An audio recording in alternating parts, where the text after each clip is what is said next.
नमस्कार दोस्तों, मैं अतुल गंगवार बिहार अपडेट की इस खास पेशकश बड़ी खबर में आप सबका स्वागत करता हूं। बिहार से जुड़ी हुई तमाम छोटी बड़ी लेकिन महत्वपूर्ण खबरों पर चर्चा करने के लिए हमारे साथ मौजूद हैं वरिष्ठ पत्रकार रवि पाराशर जी। रवि जी, आपका स्वागत है। अतुल जी, बहुत बहुत धन्यवाद।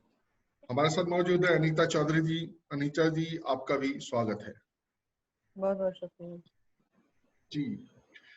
रवि जी, जो अटकलें लगाई जा रही थी और जो माना जा रहा था कि सुप्रीम कोर्ट में जो याचिका दायर की गई है विपक्षी दलों के द्वारा और हाई कोर्ट में भी दायर की गई थी और कुछ सामाजिक संगठनों ने भी इस बारे में याचिका दायर की थी कि बिहार में कोरोना और बाढ़ के चलते हुए चुनाव रद्द किए जाएं।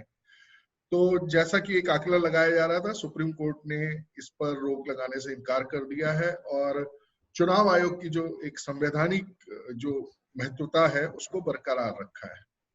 और फिलहाल अब तमाम राजनीतिक दल चुनाव की तैयारी में लग गए हैं। आपका क्या कहना है इस विषय में?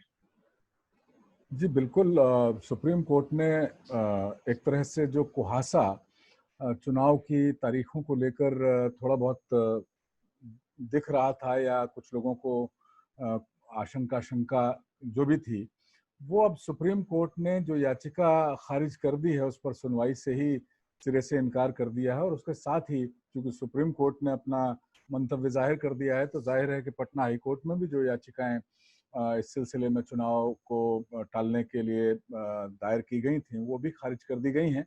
तो अब बिल्कुल साफ हो चुका है कि चुनाव आयोग समय पर ही बिहार में विधानसभा चुनाव कराएगा। और इसका मतलब ये होता है कि करीब 20-21 या हद से हद सितंबर के आखिरी हफ्ते से कुछ पहले या आखिरी हफ्ते तक चुनाव कार्यक्रमों की बिहार में घोषणा कर दी जाएगी। 2015 में जैसा कि हमें पता है कि 5 चरणों में बिहार में विधानसभा चुनाव कराए गए थे।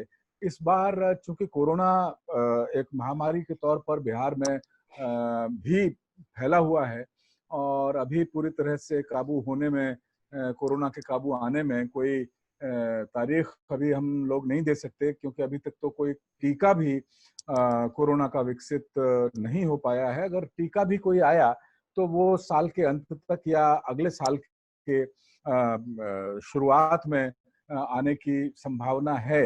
तो इसे देखते हुए इस बार ये तो लग रहा है कि हो सकता है कि कुछ चरण, 1 या 2 चरण का चुनाव बढ़ा दिया जाए, क्योंकि इस बार सोशल डिस्टेंसिंग का पालन करना होगा और कोरोना से जुड़े जो दूसरे प्रोटोकॉल हैं उनका भी चुनाव आयोग को पालन करना पड़ेगा। जैसा कि हम जानते हैं कि चुनाव आयोग इससे पहले कई बार ये साफ कर चुका है कि उसकी तैयारी पूरी है और इस बार जो पोलिंग बूथ बनाए जाने हैं वो करीब 1,06,000 polling booth corona, social distancing और दूसरे प्रोटोकॉल्स की वजह से बनेंगे। इसमें से करीब 8,500 के आसपास शहरी इलाकों में पोलिंग बूथ बनने हैं और बहुत ज्यादा पोलिंग बूथ ग्रामीण इलाकों में, माफ कीजिए, पिछली बार करीब 8,500 के आसपास पोलिंग बूथ शहरी इलाकों में थे और इसके मुकाबले करीब 3 गुने पोलिंग बूथ ग्रामीण इलाकों में थे। तो जाहिर है कि इस बार भी इसी अनुपात में पोलिंग बूथ बनेंगे और जो कोरोना संक्रमित होंगे वो भी अगर वोट डालना चाहेंगे तो उनके लिए भी अलग से पोलिंग बूथ बनाए जाएंगे और उनको वोट डालने की सुविधा दी जाएगी। तो जाहिर है कि अब सारी पार्टियां अंतिम तौर पर एक उम्मीद, जो लोग चुनाव टलवाना चाहते थे, एक यही उम्मीद थी कि सुप्रीम कोर्ट हो सकता है कि उनकी बात सुन ले और कोरोना और बाढ़ जैसी जो स्थितियां बिहार में हैं उनके मद्देनजर चुनाव आयोग को कोई ऐसा निर्देश दे कि महीने, 2 महीने, 1.5 महीने चुनाव टाले जा सकें। लेकिन अब सुप्रीम कोर्ट के इस कदम के साथ ही सारी पार्टियां, इंक्लूडिंग जो सबसे बड़ी पार्टी है बीजेपी, उसने भी पूरी तरीके से कमर कस ली है और आज दिल्ली में बीजेपी मुख्यालय में बिहार के जो बीजेपी सांसद हैं, पार्टी अध्यक्ष जेपी नड्डा, उनके साथ विचार विमर्श करेंगे। और मुझे लगता है कि इसके साथ ही बीजेपी भी अब पूरी तरह से बिहार के चुनाव में कमर कसकर तैयार हो चुकी है और जी हम जी जानते हैं कि सारी पार्टियां भी जी लगभग अब अपने कवायद तेज कर चुकी हैं। जेडीयू ने भी अपना डिजिटल प्लेटफॉर्म पूरी तरह से जी चालू कर लिया है। उधर आरजेडी भी तैयारी में है ही। तो कुल मिलाकर अब बिहार पूरी तरह से चुनाव के मोड में आ चुका है, हम आज ये कह सकते हैं। जी जी बिल्कुल बिल्कुल। अनीता जी, इस फैसले से और जो बिहार की वर्तमान स्थिति है, आपको लगता है कि वोटिंग परसेंटेज पर भी फर्क पड़ सकता है और चुनाव जिस तरीके से होना चाहिए, जनता का अधिक से अधिक उसको समर्थन मिलना चाहिए, क्या अभी ये कहा जा सकता है कि इस फैसले से वोटिंग परसेंटेज पे फर्क पड़ सकता है? हालांकि चुनाव अभी लगभग 2 महीने हैं। देखिए जरूर इसका फर्क पड़ेगा, क्योंकि भले 2 महीने चुनाव के हैं लेकिन वैक्सीन नहीं आया है। अगर वैक्सीन आ भी जाता है तो ऐसा नहीं है कि वैक्सीन इमीडिएटली हर किसी को मिल जाएगा और हर कोई जो है इस वैक्सीन का भागी हो जाएगा और कोरोना ऐसे गायब हो जाएगा। एक डर, एक दहशत जरूर लोगों के अंदर में है। और जब वो प्रोटोकॉल्स एडवाइजरी जो है वो जब जारी की जाएगी तो एक कश्मकश जरूर लोगों के अंदर में रहेगा। लोग अपने आप से जूझ रहे हैं फिलहाल।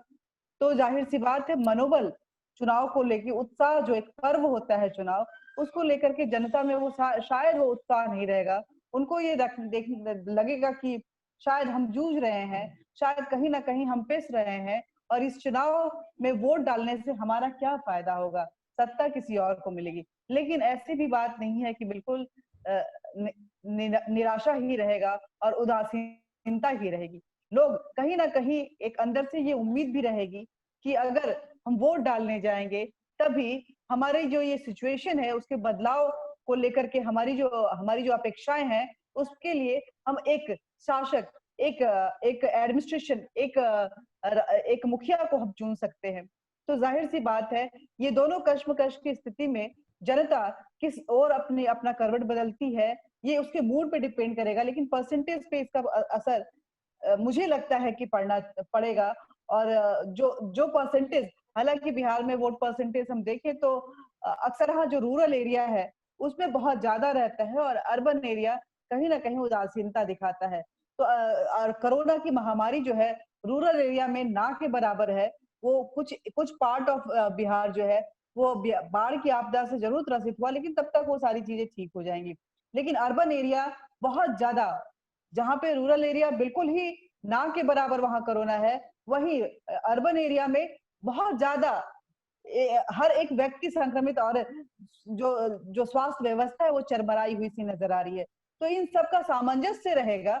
लेकिन ये इम्पैक्टफुल ये चुनाव इसलिए रहेगा क्योंकि इस आपदा और महामारी के बीच में जब जनता वोट देने जाएगी तो वो जी सुनिश्चित करके जाएगी कि मुझे अपना मुखिया जो है ऐसा ही चाहिए और इसी जी वजह से मैं इसको चुन रहा हूँ।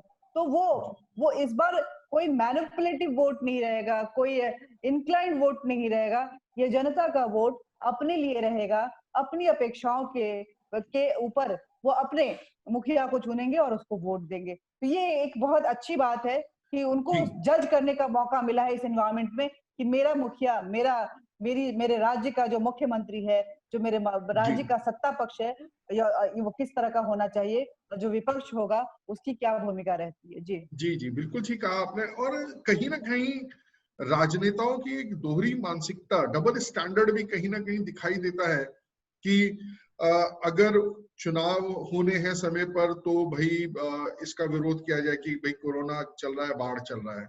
लेकिन वहीं दूसरी ओर सरकार ने जो लॉकडाउन किया उसका भी विरोध करना, क्योंकि उसके नाते अर्थव्यवस्था चौपट हो गई है, बाकी सारी चीजें हो गई हैं। अब व्यापार खोला जाए, बाजार खोले जाए, और जनता इन सब में कुल मिलाकर लग रही है कि उसको भी पता है कि अब सब राम भरोसे होना है, ईश्वर के भरोसे होना है। तो वो अपना निकली हुई है सड़कों पर, और उसके पास मजबूरी भी है और उसकी जरूरत भी है कहीं ना कहीं। तो ऐसे में जी अनीता जी कुछ कहना चाह रही हैं आप? मैं ये बोल रही हूँ कि अर्थव्यवस्था राम भरोसे है। ये जरूर है कि कोरोना महामारी और इस तरह की जो वैश्विक महामारी आई है उसकी वजह से न सिर्फ भारत की बल्कि पूरे विश्व की अर्थव्यवस्था चरमराई हुई है। ऐसे में हर एक व्यक्ति जूझ रहा है अपनी जद्दोजहद से। लेकिन कहीं ना कहीं बिहार सरकार के लिए और बिहार के लिए रोजगार के क्षेत्र में जो उन्नति का क्षेत्र है, जो एक वर्सटिलिटी का क्षेत्र है, उसमें एक वरदान बन के आया है। क्योंकि जिस जिस जगह से, जिस जिस एक्सपर्टीज के साथ जो प्रवासी वहां पहुंचे हैं, जैसे मसलन पंजाब भी एक कृषि प्रधान देश है, राज्य है, माफ कीजिएगा, और बिहार भी एक कृषि प्रधान राज्य है। लेकिन पंजाब कृषि प्रधान राज्य होते हुए भी वहां पे संपदा जो है वो बहुत ही संपन्न राज्य है, और बिहार उतना ही गरीब राज्य है। वो उस राज्य में बिहार क्या कृषि की तकनीक क्या अप्लाई होती है, एग्रो टेक्निक्स को जो मजदूर वहां पे काम करते थे वो अपने साथ लेकर आए हैं। उन्हीं मजदूरों के भरोसे, उन्हीं प्रवासियों के भरोसे, उन्हीं खेत में काम करने वालों के भरोसे कोई पंजाबी अपनी खेत में काम नहीं करता, वो टेक्नोलॉजी को प्रोवाइड करता है, वो फैसिलिटाइज करता है, लेकिन उसको उपयोग करते हुए वो खेत में उसको इम्प्लीमेंट करते हैं वो बिहारी मजदूर। तो मजदूर उस टेक्निकलिटी को, उस टेक्नोलॉजी को, उस माइंडसेट को बिहार लेकर आए हैं। चाहे तो बिहार सरकार उसको इनकैश कर सकती है। वैसे ही कई ऐसे राज्य हैं जहां पे हस्तकरघा को लेकर के, चाहे वो लूम्स में काम करते थे, वो मार्बल्स फैक्ट्रीज में काम करते थे, वो इस तरह की कई चीज जगहों पे काम करते थे जहां पे जो कला है, जो अपना स्वरोजगार जो है उसको उसको बढ़ावा देते थे। चाहे तो बिहार सरकार केंद्र की मदद से थोड़ा सा उनको सपोर्ट देते हुए उनके एक पैरेलल जो मीडियम स्केल का और माइक्रो स्केल का और स्मॉल स्केल का इंडस्ट्री है उसको बिहार में खड़ा कर सकती है। लेकिन ये सारी मंशा के ऊपर है, चुनावी माहौल है, अभी ये ताजा दर्द है। जैसे ही सत्ता पक्ष या कोई भी सत्ता पक्ष में आता है, कोई भी पार्टी आती है, तो आखिर इन चीजों को कितनी सजगता से देखती है। फिलहाल नीतीश कुमार और केंद्र सरकार दोनों देखती हुई नजर आ रही है कि हम उनको सपोर्ट देंगे। कोई भी कुछ आइडियाज लेके जा रहा है तो उनको प्रोवाइड किया जा रहा है, उनकी मदद की जा रही है, उनके साथ साथ 10 लोगों को रोजगार मिल रहा है। लेकिन जब हम बैठ जाते हैं, कुर्सी मिल जाती है हमें, तो हम कहीं ना कहीं उसका मजा लेना शुरू कर देते हैं और जो हमारे मोटो होते हैं, जो वायदे होते हैं, वो पीछे रह जाते हैं। तो देखना ये होगा कि जो प्रवासी अभी गए हैं, क्या परमानेंटली बिहार सरकार की ये मंशा रहेगी कि जो हाथों का हुनर है वो बिहार में बरकरार रहे और वो उस बिहार की धरती के लिए काम है। जी जी, बिल्कुल बिल्कुल बिल्कुल। ये बड़ी बात रहेगी बिहार के लिए, क्योंकि बिहार में निरंतर लोगों के मन में एक ही चीज रहती थी कि वहाँ रोजगार के अवसर नहीं थे, शिक्षा के बहुत अच्छे अवसर नहीं थे, इसलिए लोग वहां से निकल कर बाहर और जगह गए। लेकिन कोरोना ने उन्हें घर वापस पहुंचाया और ये जो स्किल्ड मैन पावर वापस आई है उसका सदुपयोग करने में बिहार सरकार अगर कामयाब होती है तो न केवल वो अपने लोगों को बिहार में रोक पाएगी, घर परिवार को एक कर पाएगी, जिससे एक पारिवारिक समर्थन भी जो भी रहेगा सत्ता में उसको मिलेगा।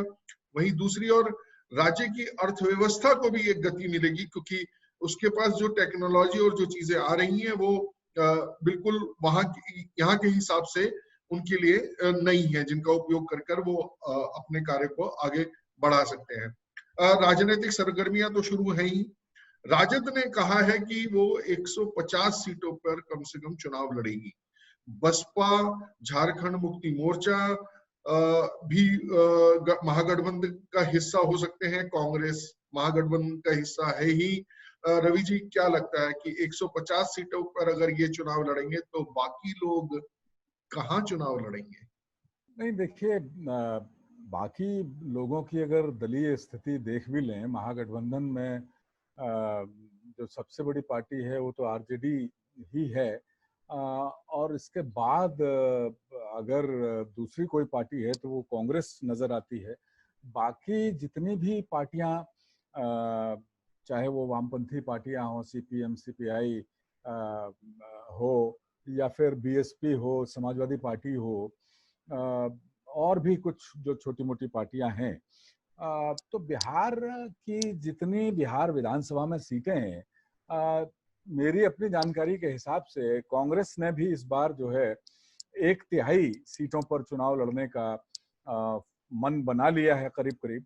तो 1/3 सीटें अगर कांग्रेस खड़ी होती है और 150 पे आरजेडी खड़ी होती है, तो ये तो करीब करीब पूरा पूरा हिसाब इस तरह से हो जाता है। तो बाकी, लेकिन हाँ, ये बात सही है कि बाकी जो पार्टियां हैं उनका कोई बहुत ज्यादा सियासी वजूद बिहार में है नहीं। इधर जो हम थी, जीतन राम मांझी की जो पार्टी थी, वो वहां से छिटक ही चुकी है, और ये ऐसे संकेत मिल रहे हैं कि नीतीश कुमार के साथ जीतन राम मांझी दोबारा से हाथ मिला लेंगे, और शायद 8, 9, 10 सीटों पर वो बाजी मार लेंगे, कम से कम सीटें लेने के मामले में, जो शायद अगर वे आरजेडी के पास रहते तो इतनी सीटें उनको मिलने के चांसेस नहीं थे। तो ये अभी बहुत शुरुआती दौर की कवायद है, लेकिन आरजेडी ने अगर ये स्पष्ट कर दिया है कि करीब करीब 2/3 के आसपास, थोड़ा सा कम अगर वे सीटें डिक्लेयर अपने लिए कर रहे हैं, तो जाहिर है कि वो खुद को ही गेम चेंजर मान के चल रहे हैं। और इसका मतलब एक ये भी है कि तेजस्वी यादव ही महागठबंधन के मुख्यमंत्री के चेहरे होने वाले हैं।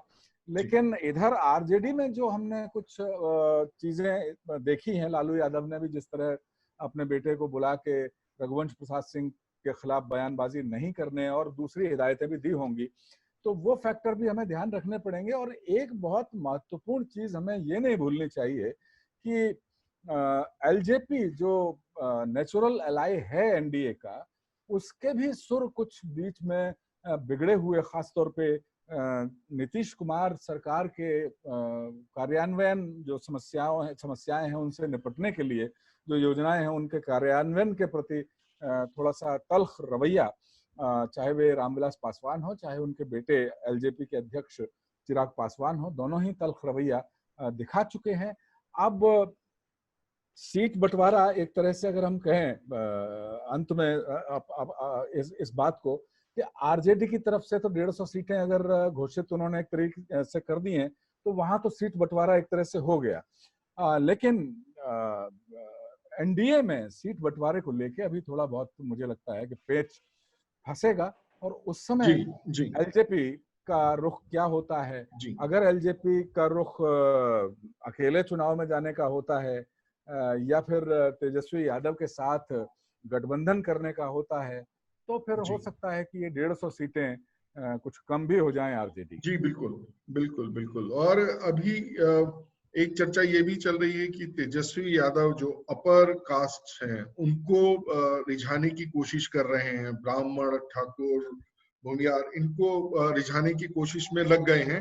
वहीं जो पिछड़ा वर्ग जो है, जो उनका कोर वोटर हुआ करता था, वो इस बात से कहीं ना कहीं नाराज भी दिख रहा है। आज मेरी सुबह बात हो रही थी बीपी मंडल के पोते हैं सूरज मंडल जी से, तो उन्होंने बताया कि तेजस्वी ने कहा है कि हम A to Z को साध कर चुनाव लड़ेंगे। तो उन्होंने कहा जो बीसी है उसको अगर आप छोड़ देंगे तो आप कैसे क्या साधेंगे। अनीता, ये समीकरण थोड़ा आप समझाइए कि अगर तेजस्वी अपर कास्ट को अगर साधने की कोशिश करते हैं तो वो कितना अपनी मुहिम में कामयाब होंगे, और कहीं इसके चक्कर में क्या उनका परंपरागत वोट बैंक छिटक सकता है क्या? देखिए, एक जमाना था कि चाहे वो यादव हो या मुसलमान हो या बिहार का राजपूत हो, वो आरजेडी को ही वोट देता था, क्योंकि बाबू रघुवंश सिंह जो थे वो अपर कास्ट को मैनेज करते थे। और माई समीकरण लालू का परम प्रिय समीकरण था, फॉर्मूला था, जिसके तहत वो आगे चलते थे।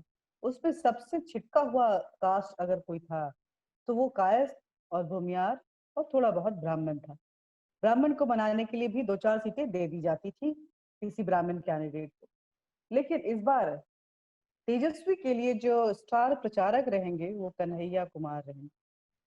कन्हैया कुमार भूमियार हैं, और कन्हैया कुमार भूमियार होते हुए भी न भूमियारों में उनकी पैठ है और न बाकी कोई फॉरवर्ड कास्ट उनको पसंद करता है। लेकिन मुश्किल ये है राजनीति के लिए कि अगर वो सिर्फ यादव को लेकर के चलते हैं तो यादव भी बढ़ चुका है, कंसोलिडेट नहीं है यादव वोट। अब यादव, कुछ यादव वोट जो है वो कांग्रेस की तरफ भी जाना चाहता है, तो बहुत ज्यादा यादव वोट जो है वो बीजेपी की तरफ भी आना चाहता है, उसको अपना भविष्य बीजेपी में नजर आता है। तो ये इसका नतीजा हमने देखा है 2019 का जो लोकसभा चुनाव हुआ, उसमें ऐसे कई सीट्स थी, 40 सीटों में से ऐसे कई सीट्स थे जिसको आना बहुत मुश्किल लग रहा था। वो आरजेडी या परंपरागत सीट थी, वो आरजेडी की या कांग्रेस की, लेकिन वो बीजेपी के पास आज है। सिर्फ एक सीट जो है वो कांग्रेस को गई है, बाकी 39 सीट बीजेपी के पास, बीजेपी और जेडीयू के पास है। तो ये जो मजबूती से खड़ा होने वाला जो एटीट्यूड बीजेपी ने लोकसभा में, बिहार में दिखाया कि आपने भले हमें नकार दिया था विधानसभा चुनाव में, लेकिन देखिए हम आपके लिए हैं, फिर एक बार मजबूती के साथ आपके साथ खड़े होकर आपके बीच में आए हैं। इस बार याद रखिएगा, कन्हैया कुमार को बहुत बड़ी शिकस्त मिली थी बेगूसराय सीट पे गिरिराज सिंह के। गिरिराज सिंह को जरूर वहां भेजा जाएगा, ये भूमियार और ब्राह्मण वोट को, हालांकि ब्राह्मण उनको पसंद नहीं करते हैं, लेकिन उनको भेजा जाएगा जरूर। ऐसे ही जितने भी बिहार के बीजेपी के सांसद है, उनको साधने के लिए जरूर भेजा जाएगा। और यादव वोट को साधने के लिए नित्यानंद राय, नंद कुमार राय, ये सारे लोग अभी से लग रहे हैं, जो कि योगेंद्र यादव गाहे बेगाहे उनके स्टेटमेंट यादवों के लिए आते रहते हैं। तो तेजस्वी अपनी जमीन छोड़कर जैसे जैसे खिसकने की बात करेंगे, तो वो अपना तो उनका कभी है ही नहीं, न था, और जिसके भरोसे उसको अपनाना चाहते हैं उसको वो अपना वाला भी अपना नहीं मानता है, और जो अपनी परंपरागत सीट है वो भी उनके जमीन से घिसकती हुई जाएगी। तो तेजस्वी ऐसे इस तरह से स्टक हो गए हैं, इस तरह से फंसे हुए हैं कि न इधर के, अगर इधर जरा सा झुकते हैं तो इधर वाला खाली चला जाता है और फिर वैक्यूम क्रिएट हो जाता है, और इधर झुकते हैं तो इधर वाला नाराज होकर भाग जाता है, फिर वैक्यूम क्रिएट हो जाता है। तो बड़ी ही अजीब सी असमंजस वाली स्थिति है आरजेडी के लिए। देखना होगा कि कौन सा मैच्योरिटी तेजस्वी के पास, वो जो पॉलिटिकल मैच्योरेशन, जिसको सैचुरेशन एंड मैच्योरेशन बोलते हैं, वो तेजस्वी कहाँ से लाते हैं, और इस यंग एज में किस तरह से लोगों को बांध के चलते हैं। जी। अब बड़ा दिलचस्प सी व्याख्या अनीता ने की है रवि जी, और इसमें बड़ी महत्वपूर्ण बात यह है कि तेजस्वी अभी तक जिस दम पर खड़े हैं आरजेडी में, वो सिर्फ और सिर्फ लालू की विरासत है। अगर सही मायने में माना जाए कि अगर लालू की विरासत उनके पास नहीं होती तो वो उप मुख्यमंत्री रह चुके हैं और मुख्यमंत्री बनने का सपना देख रहे हैं। मुझे लग रहा है तेजस्वी की काबिलियत राजनीति में सिर्फ इतनी है कि वो पार्षद का भी अगर छोटा टिकट भी लेना चाहे तो कोई राजनीतिक दल उनको नहीं देगा, लेकिन लालू की विरासत क्योंकि उनके पास है तो वो मुख्यमंत्री बनने का सपना भी देख रहे हैं। और जिस प्रकार से वो अपने बुजुर्गों को, कहना चाहिए जो लालू के साथी हैं, उनको नाराज कर रहे हैं, उनको उनके बिना वो चुनाव में जाने की कोशिश कर रहे हैं। और ये जो अनीता जी ने बताया कि कन्हैया और इस तरीके के समीकरण बिठाने का कोशिश कर रहे हैं, तो मुझे लगता है कि बहुत ही बुरी स्थिति में राजद फंसा हुआ है, फंस सकता है। आपका क्या कहना है?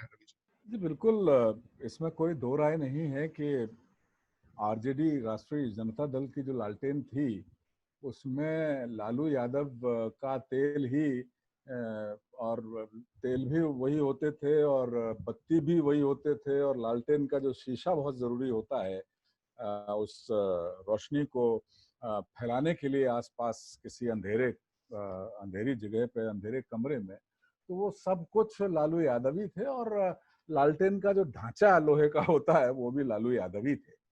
अब जाहिर है कि लालू यादव एक सैद्धांतिक रूप से रांची में जेल में है। चारा घोटाले का एक बहुत पुराना जो एक आरोप है वो उन पर सिद्ध हो चुका है, और एक बार नहीं कई बार सिद्ध हो चुका है। और चारा घोटाले के और भी कई मामले अभी विभिन्न अदालतों में बिहार की और झारखंड की लंबित हैं। उनको चुनाव जो कानून है उस हिसाब से इतनी सजा हो चुकी है जिस हिसाब से वो चुनाव हाल फिलहाल लड़ भी नहीं सकते और प्रचार में भी नहीं आ सकते। तो जाहिर है कि आरजेडी इस बार जो है, अगर हम थोड़ा सा और एक उपमा लें तो केले को अगर हम देखें तो केले का छिलका जो है वो इस समय आरजेडी के जो आरजेडी बाहर है, तो केला तो उनका जो केले का गूदा है वो तो जेल में है, और केले का छिलका वो केले के नाम पर अस्तित्व में है, सियासी अस्तित्व में। जी, तो देखिए कि ये बहुत भारी पड़ेगा इनको, खासतौर पर आरजेडी की जो विरासत वाली युवा पीढ़ी है। और आपने बिल्कुल सही कहा कि जिस तरह से जो सीनियर नेता हैं, वरिष्ठ नेता हैं, उनको जिस तरह से हाशिए पर रखने का प्रयास आरजेडी के दोनों बंधु तेजस्वी यादव और तेज प्रताप यादव दोनों कर रहे हैं, और इस तरह के बयान दे रहे हैं कि एक लोटा पानी निकल जाएगा, तो रघुवंश प्रसाद सिंह को अगर एक लोटा पानी उन्होंने आंका है तो इसका खमियाजा आरजेडी को वाकई बिल्कुल भुगतना पड़ सकता है। और हम ये भी देख रहे हैं कि जैसे ये कहा जा रहा था कि नीतीश कुमार की छवि बहुत खराब हो रही है, कोरोना से निपटने के लिए उन्होंने कुछ नहीं किया, बाढ़ से निपटने के लिए वो कुछ नहीं कर रहे हैं, और बहुत दिनों तक वे सार्वजनिक मंचों पर, सार्वजनिक जीवन में दिखाई नहीं पड़े। तो ऐसा नहीं है, कई बार ऐसा होता है कि आखिरी मौके पर, आखिरी बॉल पर, जो आखिरी ओवर में, स्लॉग ओवर्स में जो जीत के लिए जरूरी रन होते हैं, हमने देखा है कि भारतीय क्रिकेट टीम या दूसरे देशों की जो क्रिकेट टीम है वो बनाती आई है। कल परसों से जिस तरह से नीतीश कुमार सरकार सक्रिय है, खासतौर पर जल संसाधन मंत्रालय ने जिस तरह से 23 योजनाओं की आधारशिला रखी, तो मुझे लगता है कहीं ऐसा ना हो कि वो अंतिम ओवरों में मैच जिताऊ शॉट्स लगाने में नीतीश कुमार कामयाब हो जाए। इसलिए भी कामयाब हो जाए क्योंकि वे बीजेपी के साथ चुनाव लड़ रहे हैं, और बीजेपी की छवि बिहार में बहुत अच्छी है इस समय। मोदी के सहारे चुनाव लड़ना की एक अगर तरीके से देखा जाए तो नीतीश की मंशा होगी। हालांकि पिछले 2 दिन से आपने ठीक कहा, बहुत सक्रिय हैं, कई योजनाओं का उद्घाटन कर चुके हैं। सुधा जो डेयरी है उसकी कई योजनाओं का और कई नए प्रोजेक्ट्स का उद्घाटन उन्होंने किया। डिजिटल ही चल रहा है, लेकिन मामला चल रहा है कि लोगों से संपर्क भी बना हुआ है, और लगभग नरेंद्र मोदी की तर्ज पर जो उन्होंने एक सिलसिला शुरू किया था उज्ज्वला योजना के जो लाभार्थियों उनसे मिलने का, जो उनकी विभिन्न योजनाएं थी, और वो मिलते थे, बात करते थे डिजिटल। और मैं भी देख रहा था कि कल वो उनकी इस तरीके के डिजिटल वो पूरा चल रहा था, नल लगाने वाला जो उनकी योजना है उसमें तो लाभार्थियों से भी बात कर रहे थे। लेकिन वहीं एक और दिलचस्प चीज उसमें देखने में आई कि नीचे जो लोग टिप्पणियां कर रहे थे कि वो बड़ी मजेदार थी, कि मतलब उसमें नीतीश जी ये देखिए कहाँ थे आप, अब दिखाई दे रहे हैं, इस तरीके की टिप्पणियां भी चल रही थी। लेकिन खैर चलिए, सियासत में हिम्मत हारने से कुछ नहीं होता। जब तक आखिरी वोट डल ना जाए, आखिरी वोट गिन ना जाए, तो हर दल प्रयास करता है, वो अपने आप में रहता है। एक चीज और भी है कि जिस तरीके से इस समय विपक्ष बटा हुआ सा दिख रहा है, और दूसरी आपने भी कहा कि एलजेपी के भी एक अलग होने की कुछ बात चल रही है। इस तरीके से भाजपा अब लगातार संपर्क में है अपने कार्यकर्ताओं के। जेडीयू ने भी अपना जेडीयू लाइव करके जो एक पोर्टल शुरू किया है, 2 सितंबर को उसका उद्घाटन है। 6 सितंबर को नीतीश पूरे राज्य के अपने कार्यकर्ताओं से, जिसमें संजय झा जिनकी टीम ने ये बनाया है, उनका कहना है कि लाखों कार्यकर्ताओं से वो जुड़ेंगे। तो बिहार में फिलहाल जो चुनावी सरगर्मियां अब तेजी पकड़ रही हैं, और आज के लिए बिहार अपडेट में इतना ही। बड़ी खबर में आप भी हमें अपनी कोई बात, अपनी किसी राय से अवगत कराना चाहें तो हमें आप मेल लिख सकते हैं बिहार अपडेट और @gmail.com पर। गूगल प्ले स्टोर से भी आप हमारा मोबाइल ऐप बिहार अपडेट का डाउनलोड कर उसके माध्यम से भी आप अपनी बात हम तक पहुंचा सकते हैं। आज के चर्चा में जुड़े रहने के लिए रवि जी आपका धन्यवाद, अनीता जी आपका भी धन्यवाद। बहुत बहुत शुक्रिया।